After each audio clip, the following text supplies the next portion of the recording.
This is a Frank podcast.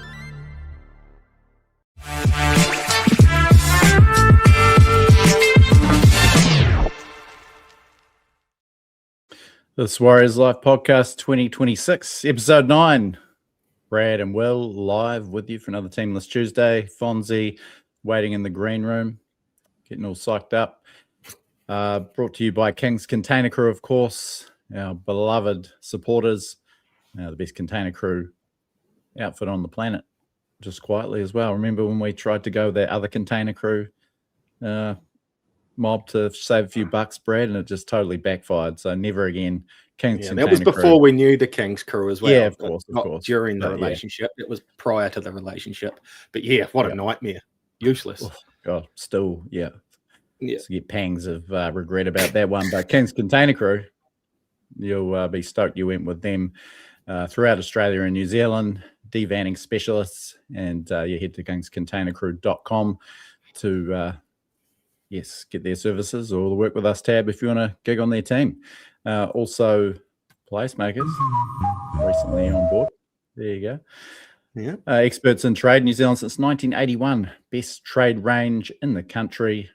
Neither know-how, can-do people, Brad. Been into places this week? I have. I was in there getting some door hardware this morning. The rep actually come around this afternoon. Steve dropped off a Warriors cap as a birthday present. So that was good. See, this is what Places does, man. That's what they do. They look after us, treat us like humans. So, I haven't been a quiet week work-wise. So I haven't really been in there too much. But yes, I've been dealing with them a bit today. Geez, I tell you, before we get into it too much, do you know what I had to do today? What'd you have to do? Or what I attempted to do. I had to do a little repair job on a student flat in Regent Road in town. Do you know what today is? What is today? Oh, St. Patrick's Day, is it? Yeah. So they have a little rule, the students, 6 before 6. So when I got there at 8:30, there was chicks spewing on the road, glass everywhere.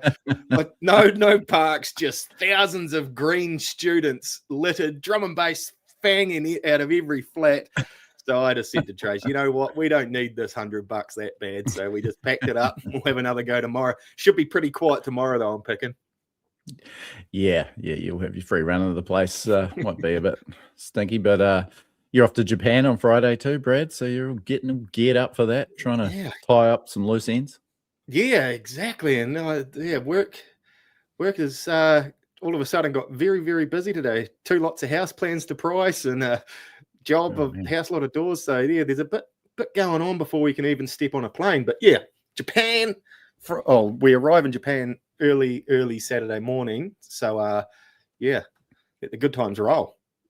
Nice one. Welcome in for everyone that's watching live. Welcome to anyone listening or watching later on, particularly our paid subscribers. If you want to get all of our content, written and video and otherwise, just jump on a paid subscription if you can. But happy to have everyone here and happy to have Fonz here. He's just waiting in the wings. I think he's ready to go. Let's bring him in. Still in the tunnel, ready to run out. It's like it's his 150th celebration game. Run him out so he gets it all to himself. The jubilation. They've lit the flames and he's about to charge out into the cauldron. Here you go. Through the ticket. Fonzarelli, have we got you? We do, boys. G'day. How are you? I was here 8 seconds early, by the way. So, I'm not sure why I've been kept in the tunnel. I was ready to take the first hit up.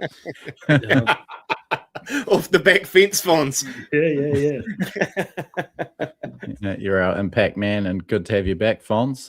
What's been happening? How's the weekend? Obviously, another big Warriors win to set you up for a nice, relaxing couple of days off. That was the most enjoyable watching years, wasn't it? Always. It was so enjoyable. Yeah. Just loved how we played. Loved how the game went. Didn't think Canberra were that bad. We were just very good. And I still, though, have this nagging concern that they're going to change the whole ruck interpretation on us in about 3-4 weeks, like they did in 2021, I think it was. And that's going to change the game again. But we should talk about that for 5 minutes later. But for now, let's just revel in the fact that, our boys were awesome. Yeah, they really were. And 6-6 at half time. And I actually thought we might be, it felt like it was going to be at best a massive grind. I really thought that the Raiders might finish over the top of us. But that intercept try just after halftime set the tone. Another 5 tries, and suddenly we're watching Cameron George smash Powers and give a crybaby gestures. Halcyon days at Mount Smart on a wet night. The signs early with V giving out their unfortunately coloured ponchos. It didn't feel like our night, but the Warriors made it their night. Super fit, super disciplined, took their chances, execution superb in the wet. Suddenly we're a good wet weather team, winning at home again, and life is good.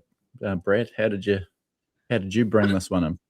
I was in the bar, hence why I went quiet on the chat. I had a couple in me, and I was entertaining some guests. But just harking back to that second half, it didn't all go our way. Canberra had a bit of a roll on about 15, 20 minutes in there, and we held them with some great defence in that for a good 10 minutes. They had to run a play, and we we don't change our intensity even at that stage. And then we slowly wrestled the momentum back and just ground over top of them again. Like I thought, like from memory of Friday night, the hazy eyes I was staring at it through, I thought we just pulverized in that second half, but it wasn't at all the case there. We just we took on weathered what they gave us, and then just threw it straight back at them. They started making some mistakes. There was a couple of little things that hot tamale started dropping a few balls, and it went our way. And he started getting all fired up again.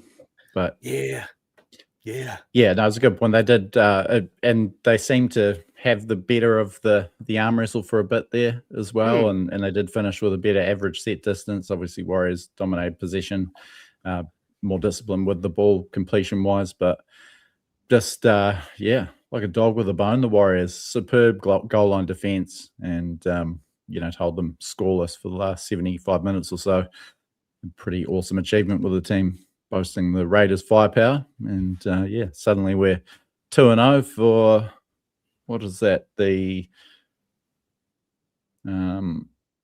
fourth time in 32 seasons we've won our first 2 games. So that shows us the rarefied air that this current team is in. I mean, that's pretty bad that it's only happened a few times before, but great start. That ruck thing, though, Fonz, how it's going to swing around, Webby wouldn't have coached for this reffing, would he? Would they have got a heads up prior to the season and then they coach for that? Or is it just luck that it's fell this way for us in the forward pack that we have? Well, I mean, Webby came on this podcast, a few years ago when he first started. And I remember we were asking him about the fact, look, you're a prop short, right? And he said to us way back then, well, in the modern era, you need to think about what a prop is. And he was talking about the fact that props need a big motor. It's less about size. It's more about mobility and speed and those things. So I don't think Webby got a phone call to say, hey, make Jackson Ford your starting prop. But I do think Webby's always had a perspective on the way the game's going. And I think this year's just taken it that way on steroids, right? And there's some stats I can give you, courtesy of the Rugby League eye test and others, on just how far we've gone. Yeah, go follow the eye test. He's a bloody legend and former guest on the show. Yeah. So this year, according to Rugby League eye test, there's a set restart awarded every 25 plays. Now, wow. The most there's ever, I believe, again, that the most there's ever been in any other year is 1 in every 39 plays. Wow. Wow. So if that's correct, we're just in a totally different world of how willing refs started to dish out a set restart. And then when when you're seeing that on the field, right, as a defender, what are you going to do? You're going to drop off the tackle sooner. You're going to get up sooner because you don't want to give away another one. You're seeing them getting handed out like lollies, like confetti, right? So you're going to, try and avoid giving away more. So you're going to start getting off. And that's where you get this really, really fast ruck. And that suits us. It doesn't suit Adam Fanua-Blake, for example, even though he's like such an amazing player that he will do well no matter what the ruck speed is, but it doesn't suit him. And it does suit Jackson Ford. I mean, the question we've got to really ask ourselves is, has Jackson Ford actually become the best prop in the NRL? Right? And off the back of that forward momentum, has Tanner Boyd actually become arguably the best 7 in the NRL? Or has the game just changed? And is it going to change back? And that's the thing. That's sort of my big question mark over it. But like I said, I don't want to.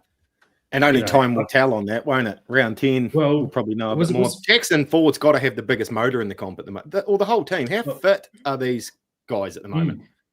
He's only had about 12 minutes off the field in 2 games. Leading the Dally medal, just crazy stuff. But it's, first man down there chasing the ball off a kick as well. Like, it's not that he's tucking out the back and getting a breather. He's front and centre the whole time. Oh, Jacko, get him a statue. Huge try as well, like, pretty deep into the game to produce that kind of play. He just loves it. Just an absolute workhorse.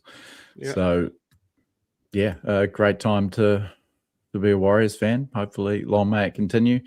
No Metcalf, no Barnett still, and now we're wondering, how the hell do we squeeze them back into the team? Obviously they will come back, but to leave anyone out of the 17 that's played the last 2 games is be incredibly tough. And suddenly we've got a game against a patched up Newcastle team, our first away game, and then Tigers back here. Should be 4-0 really before tough fortnight in Australia against Melbourne and Cronulla. But what a platform that's been laid when we were sort of thinking, how do we scrape together 2 or 3 wins from the first 7 rounds until we get our troops back. So well, that's it. A month ago, round 7 just seemed like almost near the end of the season for us in terms of getting Metcalf back, didn't it? Now you're like, we'll give or take it. Must be nice getting them proper fit now and not feeling like anyone has to be rushed anywhere. Not that I don't think Webby ever would rush anyone back in. It's a great position. That's a great way to start the season. You can't deny that. Jacko, give him Michael that. That's a good shout. And it is more than the rucks, just to be clear, like the good footy we're playing is more than just the ruck speed. There's no doubt about it. Like, it's the attitude, the fitness, I think someone in the comments earlier talked about it, the cohesion, just like the basic reaction time has all gone up a level across the squad. So no matter what the ruck is, those things will make us better than last year. It's just that with this ruck, make us possibly the best team in the comp, right? That's what's happening here. And there's a fair bit of disruption to that 17 too, isn't one there? Capewell getting pulled out, and then Lecker coming in, and then CHT getting dragged off early, and then they still just weathered it, knew their job, and carried on as per. Yeah, well, those 2 guys that came in, Lecker, after only getting 35 minutes a week before, played the full 80, absolutely sensational, great on both sides of the ball, 2 superb tries. Tane coming in after 10 minutes when he probably thought he wasn't getting a game, and he was outstanding over 200 meters. Nice hand in that first try, and just was great all night. That's that next man up thing, obviously a big part of Webby's ethos, and came to the fore the other night. And I can't pick on anyone in terms of having a poor game. I was going to say same, like when I was saying the team has got better. It's not just the ruck. Jacko, Ford, and Tanner Boyd have also got better. It's not just the ruck. So Jacko looks like he's put on a few extra kilos without losing any fitness or mobility, which just puts him into that sweet spot to play the middle in a way I don't think he had. And when he was playing edge, and we were relying on his hands to, take the ball at contact, it was always a bit of a risk, but he just suits middle now that he's got that bulk on. And same with Tanner. Like, I think his kicking game's gone up a lot. There's just less. He's found the ground a lot of times. Less bad options and less poor execution, like per attempt, than in past years. Now, it's only 2 games. Let's see it over 6, But But in those, he did not put two games together like he has this year, even allowing for all the ruck, front football, all that. Like, just isolate his kicking game and just go through and work out what percentage of his kicks were executed well. He has gone up a level. There's no doubt about it. So it's not just the ruck, but the ruck is seriously a wind at our backs at the moment, I think.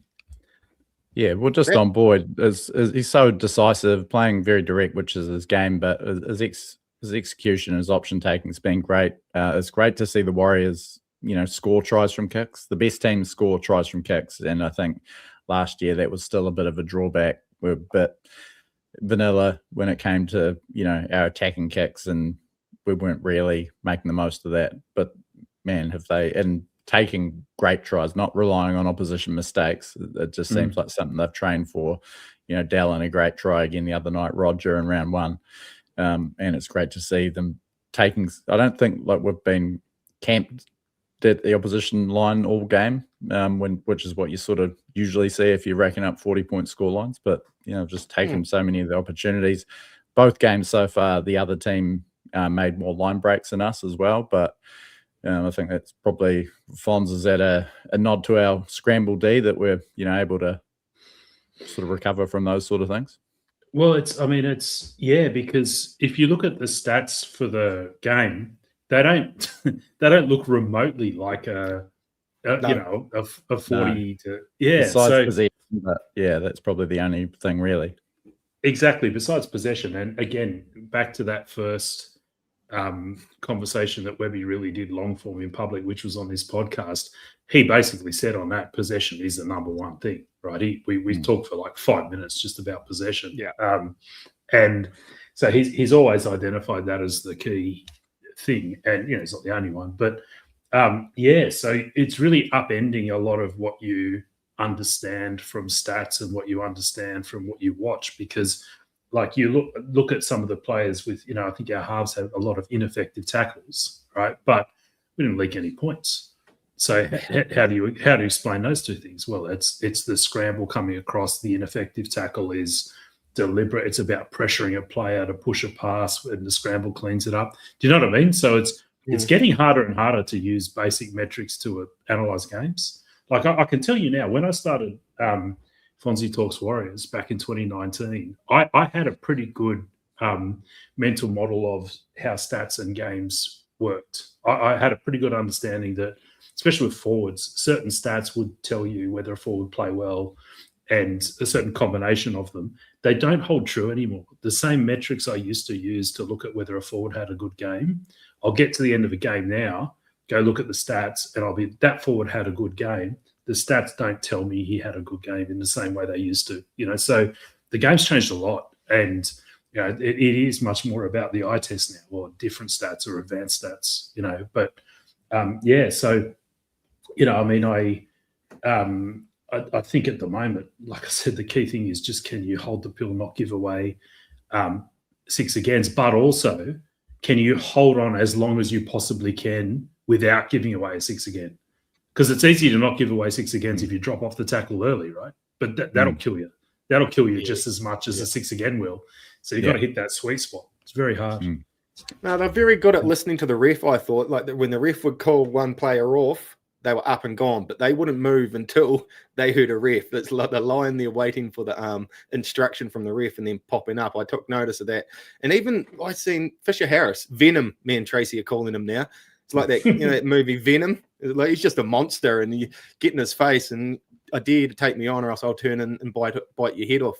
But he was the instructions in that, and the yak that they do on the ground, the tackler themselves, feeding instructions to those around them as to what to do, because they've got to roll out of the way. There's just so much communication going on the field with that lot at the moment as well. It's so good to see. Yeah, weird combination of aggressive but calm, and makes it scarier, right? When someone's combo. calm about ripping your head off. Now, just going to interrupt briefly because we've got a couple of famous people watching live. Right. My young mate Zion Dale, you'd probably be unfamiliar, Fonz, but he, way back in 2018, he was a energetic young intern while at ARA. He came and did some work for Canterbury Rugby League. Wonderful young bloke, and now he's killing it at One News, presenting, doing all the stories. You see him on the news as well, presenting there in studio. So he must be a good looker. He's got no profile pic there, so you don't have someone ugly on the news, do you? Yeah. Oh, Zion, you've seen him. He's a handsome young man. But and doing a great job at One News there, and a big Warriors fan too. So great to see you. Yeah, Zion, and our great mate Di Henwood as well. Yes, we all love Di. Had a boy, Di. Asking if Canberra should be our Anzac game because it feels like our true rivalry. It really has ramped up. Obviously, Cameron George lit the fuse, or a bit of a rebuttal for the way the Raiders carried on the last year. But yeah, it would be good to see if we had a locked-in opponent. I think again for Anzac Day, playing the Dolphins in Wellington, Knights in Christchurch last year. Doesn't quite have the same feel as those old games against Melbourne every year. But yeah, good shout there. Now, there's some pure hate growing between the two clubs, isn't there? At the moment, there is. Just hate each other's guts. Yeah. I will say Tally was a pretty good sport for getting towed up by 40 points. He was getting a bit agitated. He was off the couch when Tapani got penalised there. But it was more of like just a comedic pitch to his blowing up. He wasn't too angry, but hard to argue with that one. There was Warriors were just dominant, and as you said earlier, Brad, or maybe Fonz, the Raiders weren't that bad, but no, not at all. I mean, in terms of rivalries, I feel like we're probably leaving the Raiders well in our wake here, and we probably need a rivalry with a better team like Melbourne. More on our level. Yeah, more on our level, if I'm being fair. But can't just flog them every Anzac Day each year, can we? No, putting 40 on some also ran from the middle of nowhere is not much fun. But what about Georgia? What was the press like in New Zealand around that? They got a bit of negative press in Australia just because there's always a bit of the Warriors CEOs being a pelican or whatever. But I loved it. I just loved it. And also, can someone tell me what a pal is? Because we didn't have that beer here, and I didn't like the look of the can. Can someone tell me what's going on?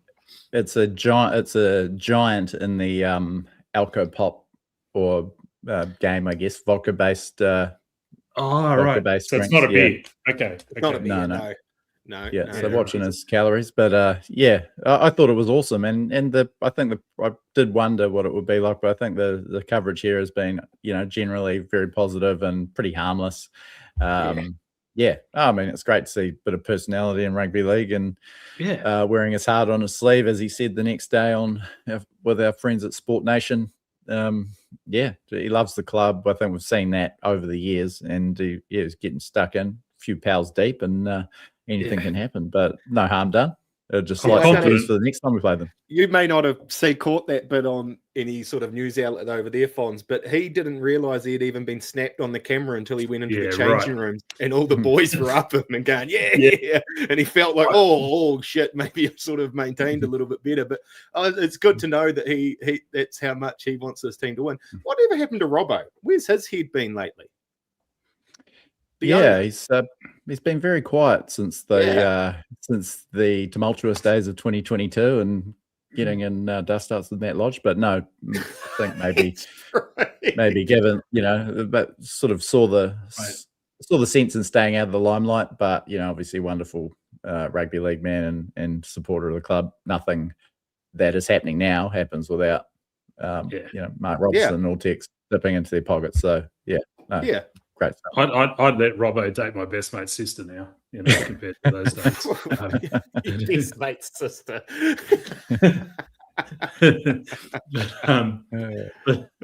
But in terms of Georgie too, I knew it was genuine and not a media stunt, because when your face is that red, you've been in there for a bit. So good on him. You see Cappy sort of look at him side eye. And like, whoa, what are you doing, man? Keep a lid on it. So it was a nice wee add to the end of it. It was nice to throw it back at them. We don't forget.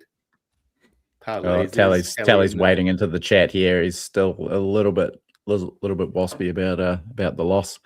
I did actually give Tally the Viking clap as I shut the gate behind him as he drove out the driveway. So he didn't really appreciate that.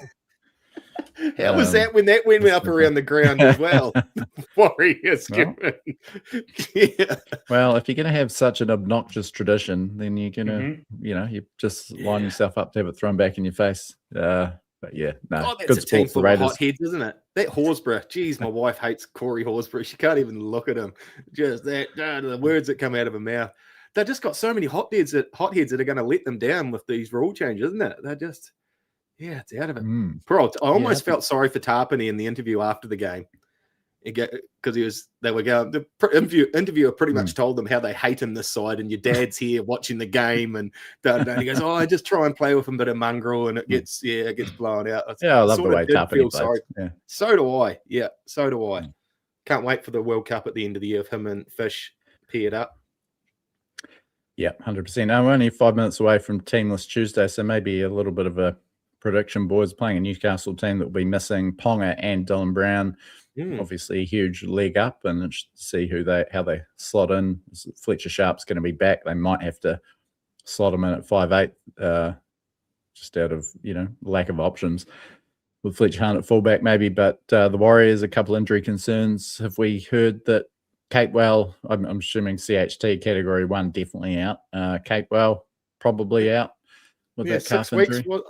Some estimate I seen, and I've heard also, isn't there rumours that Pompey is waiting a childbirth, and he's on baby watch. So the trip to Newcastle maybe doesn't even look pregnant. Holds it well. Bear the shown. Fucking hell. And who else is there? Was there? Oh, and Chance went off with an HI as well. I don't know if he's what do you think? He was Cat 2's the soft one, right? So he was. He should be all right. Same with Fish. He looked to me like a bloke who was going to play this week, but we'll see. Yeah. What did he do to his arm? See that bandage bleeding out on his arm when he went off for the head knock? Jesus, it's like he had been bitten by a shark or something. It was fair pissing out. Have a look. Rewatch that game. Watch when he gets actually pulled off for his head knock, and look at the amount of blood on the inside of his elbow pit. Is that a word? Yeah. It was quite elbow pit. Elbow pit, just down from the armpit.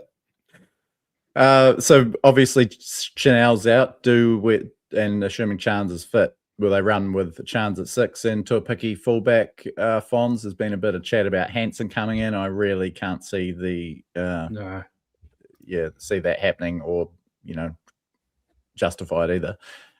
Tane was superb. Has played a fair bit of first grade. I don't see throwing an untried half in for their debut being the right option, given Chance, as you were saying pre-game, Brad, he's not the flashiest 5'8" Chance, but geez, such a good defender in the front line. Came up with some big try-saving plays, and and Tanner's doing such a good job. There's another element of Tanner's game the other night. Chanel was superb in round 1, but Tanner ran the show basically as the only half on the field. Yeah, Tuapiki did jump up in there when we were on attack, though, didn't he? So I think Chance helped. That helps. That actually helps. Yeah. Chance did put a bit of steel into that left edge defence as well. Yeah, I don't know if I'd change it. Fonz, I'm picking you wouldn't either. I wouldn't, but people in the chat are telling us the team's been announced and Hansen is in. So let's. What is going on with your internet, Will? Well, it's only 5:58. Like, how are these people getting these? Have anyone else got that? Zion Dale, he might get it a bit earlier. Maybe got the journalist. Yeah. Okay. Well, someone if you've got the team there, boys. Let's have a look. See, maybe we could. Who was the other one? Kate Wells covered anyway. Who comes in onto the bench? It's out. So it's Tane 1. I'll go through the main ones. Hansen 6, Boyd 7, Healy 14, Murata Nikora 17. Yeah. Okay. So quite a change. Do you want me to go through the whole thing or give it a minute? Yeah, go for it, Fonz. You may as well. Okay. So Tuapiki fullback, Dallin and Rog on the wings as expected. Ali Leatoa and Pompey named in the centres. So they're betting that Pompey's misses won't have that baby in time. That could change, of course. Hansen and Boyd in the halves. Hansen's first grade debut. Massive if that holds. I question mark whether it will. personally. I think that could be a late change, but let's see. In my mind, Webby usually likes to debut a bloke from the extended bench rather than debut him from the Tuesday team list. But anyway, let's leave that. Props, Fish and Ford, as you'd expect. Egan at hooker. Halasima and Laban start because Capewell is out. Clark at 13.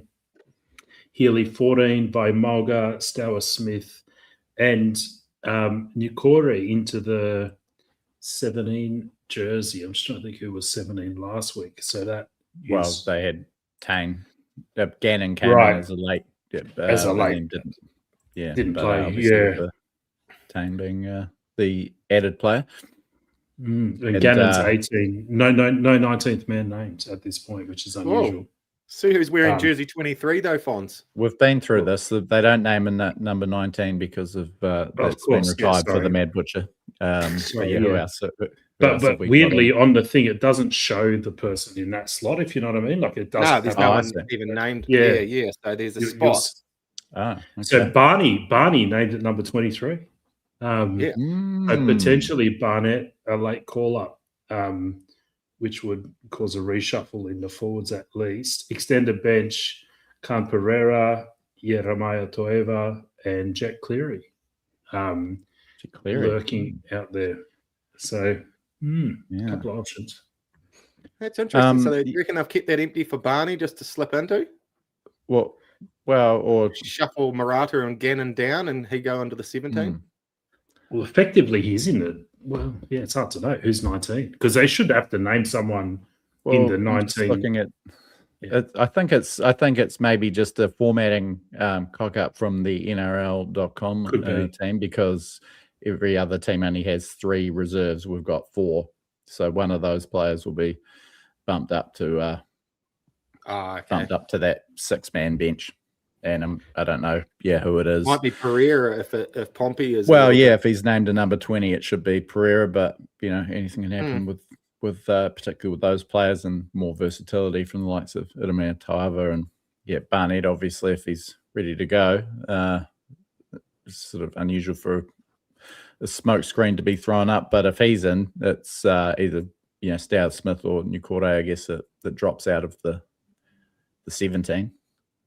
And isn't Nukore rumoured to be going to Newcastle next year? You might as well just stay there. It might be touring the facilities. Might as well at least take a couple of boxes. In the time-honoured tradition, he'll probably have his best game against them because he's trying to win that, get an extra 10 grand on that contract, right? So, we'll take it. I tell you what, that one person, and I know we're probably still talking about Warriors, that Dominic Young has to be the biggest liability in the NRL. It's like he doesn't even know how to play the game. I would almost ditch a team if my team signed him as a new player coming in. I think he's terrible. Kick it to him all week, boys. Come on, mate. Don't hold back. Tell us what you reckon. He can score a try, but he's 8'6". 76 from 94 games, but he is certainly not the two-way player you'd want, ideally. He's not going to strip Hansen of a debut from being named at 6, is he? He'll start. That would be a pretty dog move to do. There's not. What's the other option there? With that. Oh, so Chance is out. I've only just realised that. Yeah, Chance isn't there at all. So there's not really that unless you're going to bring in Cleary, which Hansen seems to be the next cab off the rank. There's not really another stopgap option. Morgan Gannon's played a bit of 5'8" with Leeds, but I wouldn't think that they're going to, move Egan and start Healy. But I think Hansen named at 6. I don't think we'll see any change. Those two played a lot of footy last year, didn't they? If Tanner Boy flying like he is now, Hansen would be probably pretty comfy playing next to him with Boyd in that form.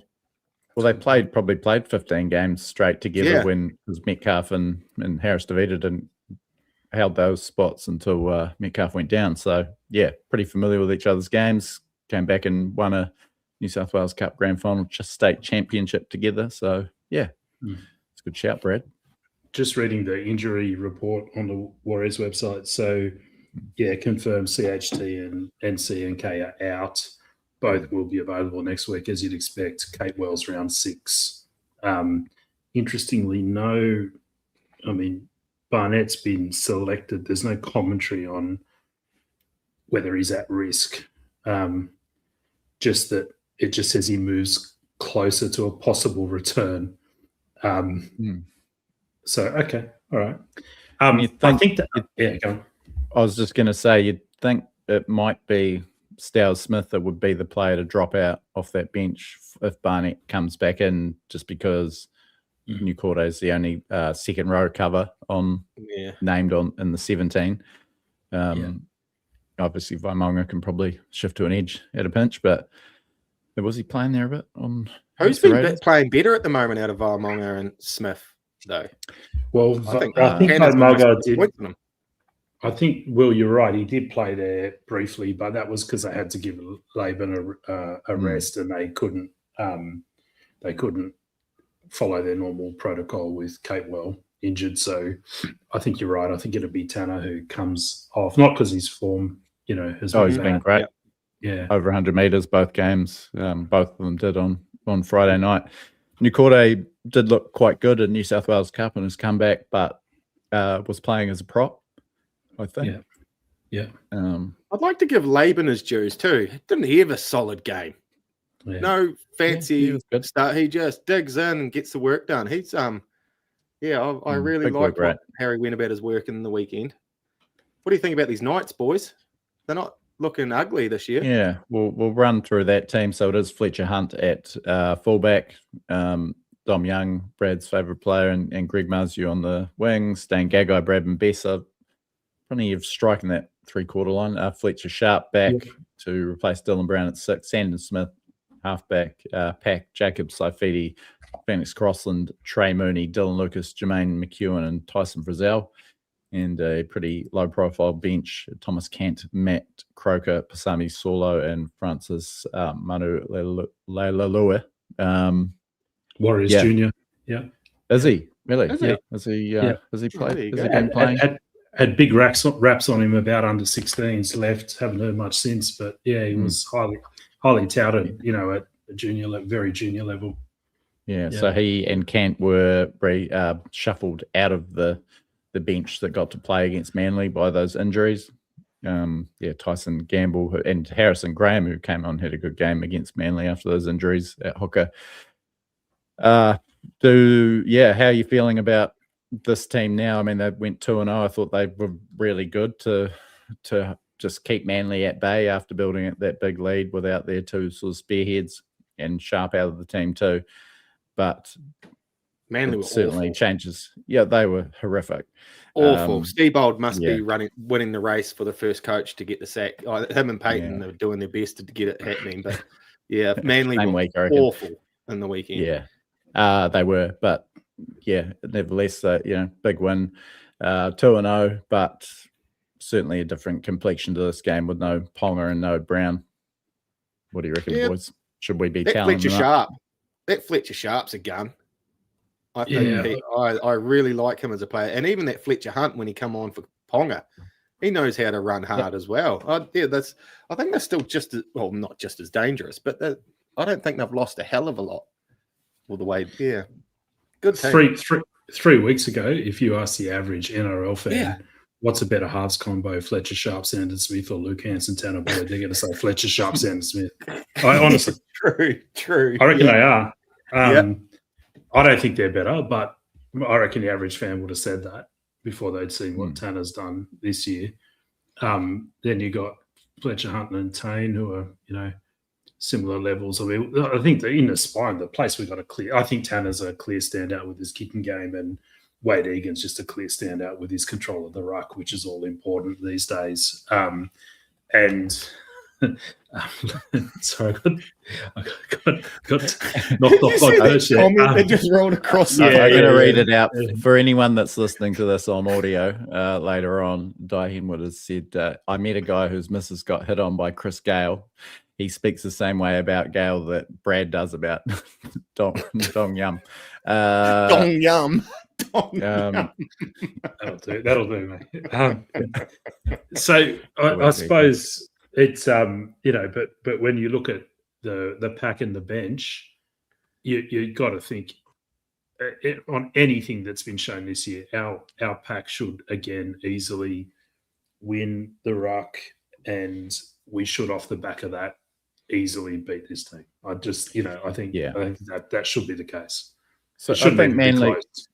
I think the Knights have been good, but the opposition that they've played, they're the two coaches that we think are going to get sacked sooner rather than later, Cowboys and Sea Eagles. So, they've done a good job to be 2-0, but I think it's a big step up for them without Ponga and Brown to play us, albeit at home, their first home game of the year. Eddie and Mala Peterson have noted that Ali will have his hands full against Bradman Best, and Best had a massive first half against Manly. Yep. That is a concern, but without Ponga, Ponga and Best is a insane combination on that left edge. Without Ponga, it's probably harder to unlock Best. He sort of has to find his opportunities himself, and I think maybe takes the sting out of that matchup a little bit. Yep. Yeah, I mean, you probably go man for man through the back line and you're worried, but you can't see them winning possession and you can't see them winning sort of good ball metrics, right? So, I mean, but this will be a good test. So we've won 2 games at home against highly rated teams.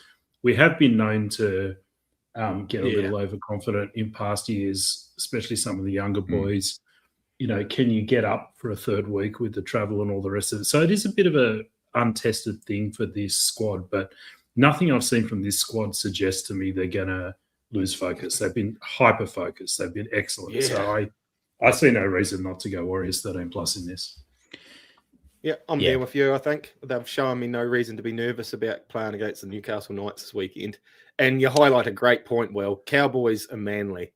They're going to be fighting probably for the wooden spoon by the looks of it, those two. And, it's going to be a step up for the Knights.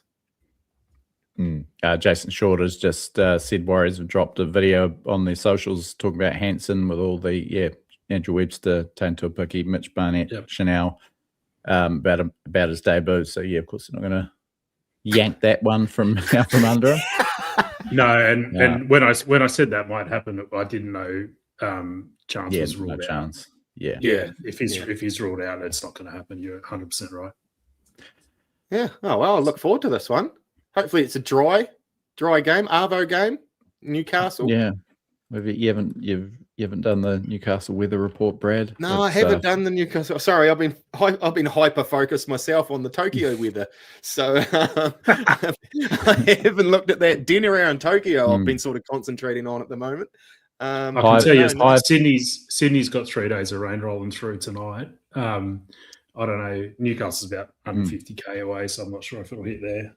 Weather's looking fine. Friday, Saturday, Newcastle pretty warm. 25 high, 19 low. 3 o'clock kickoff. So it could be a bit of a scorcher, bit of a test. But I think the fitness and intensity the Warriors have shown, if they just deliver that, they should be far too good. Yep. They haven't looked ragged in 160 minutes. They've played for a full 160 minutes so far this season. When could you think you would ever be able to say that about a Warriors team? They just don't. They don't clock off at the moment.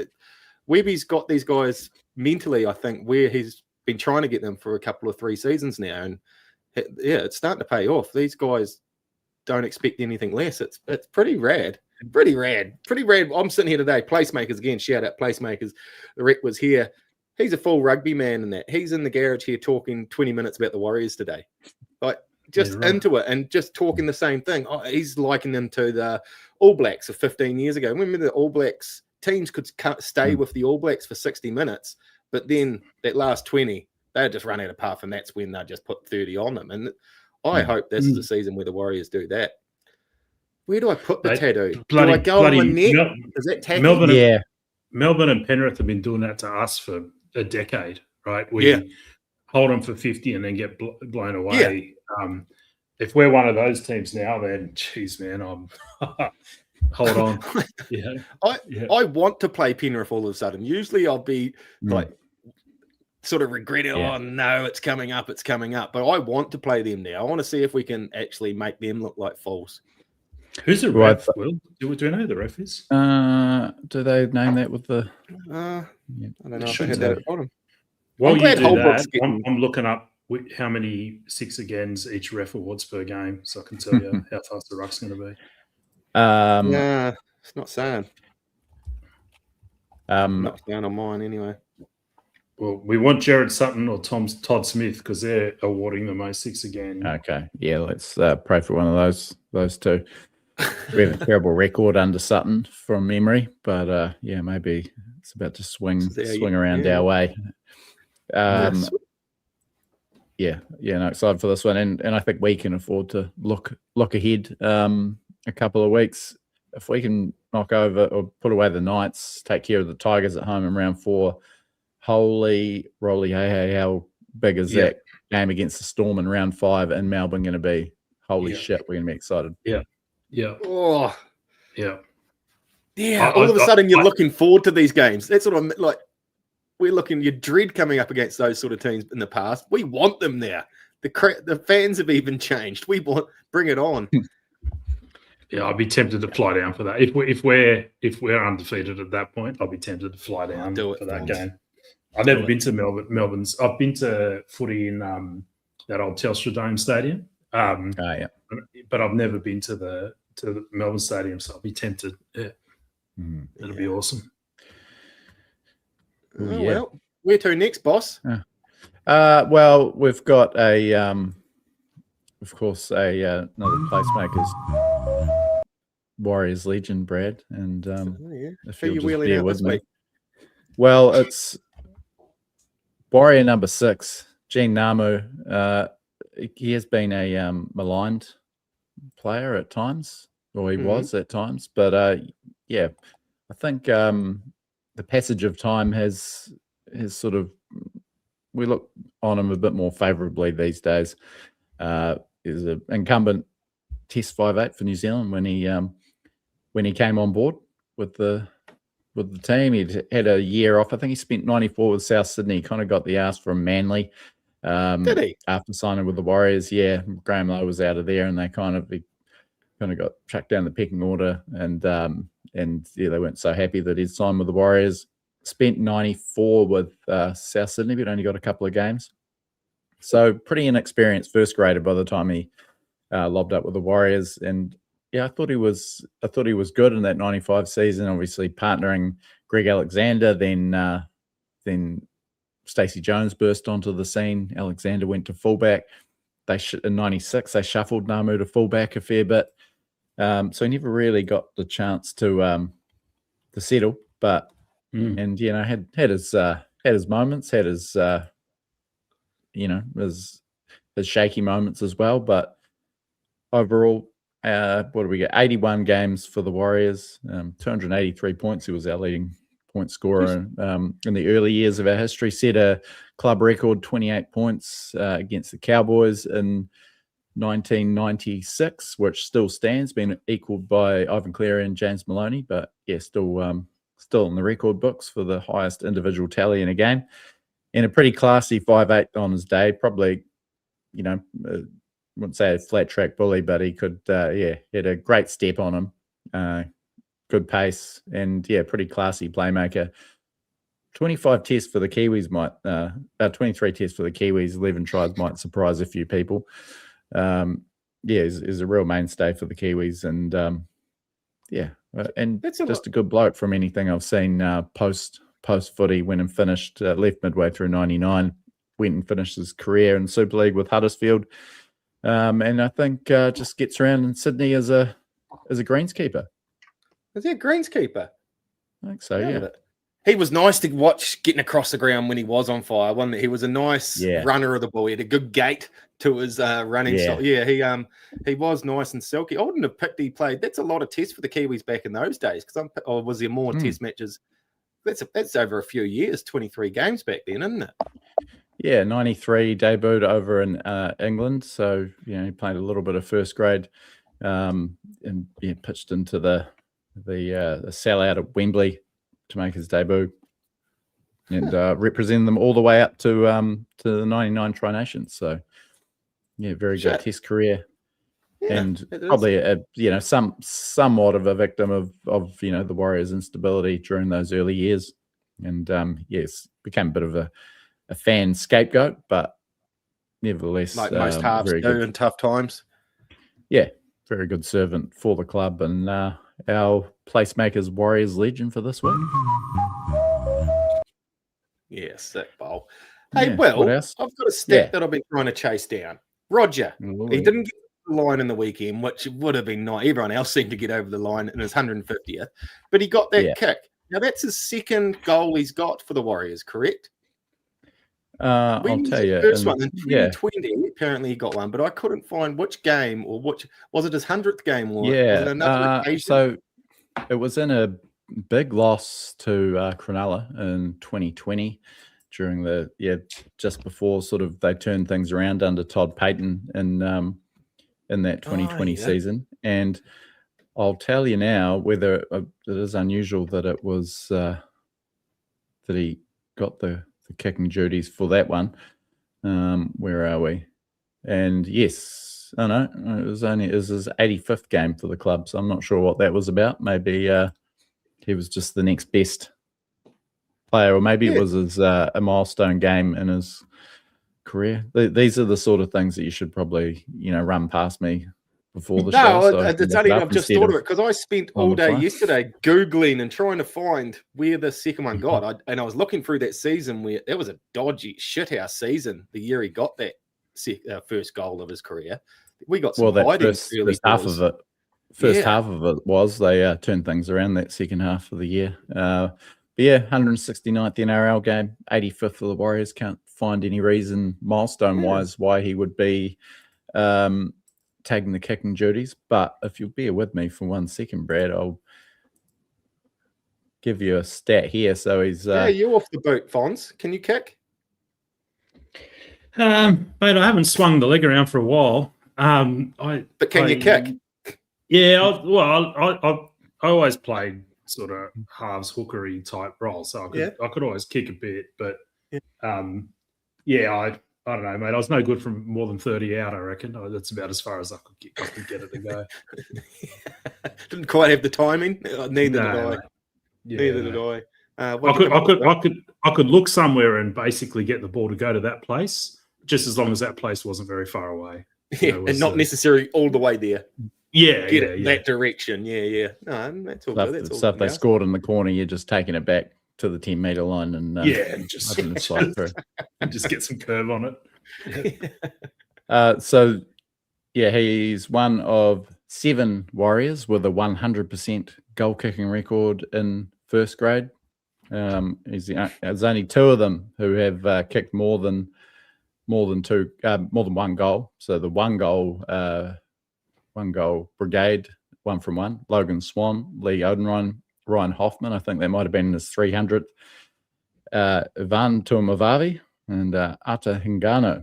Tain Tuapiki, 4 from 4, 100%. Leading the way. And Roger Tuivasa-Sheck, 2 from 2. He had a good strike on him. You wouldn't back him to kick it from halfway, but it was right down the middle. And he looked like he had a nice little... Yeah, I'd back him if we, in a crisis. Chuck Rog the ball, although Tane's there, 4 from 4, I'd probably pick him. Pompey too, but good to know. Sweet. Can never have too many backups. Nah, good stuff.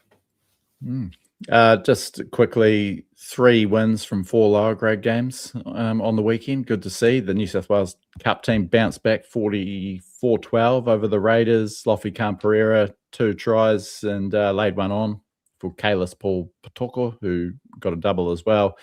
Hazen Mellors, sensational in the air on attack.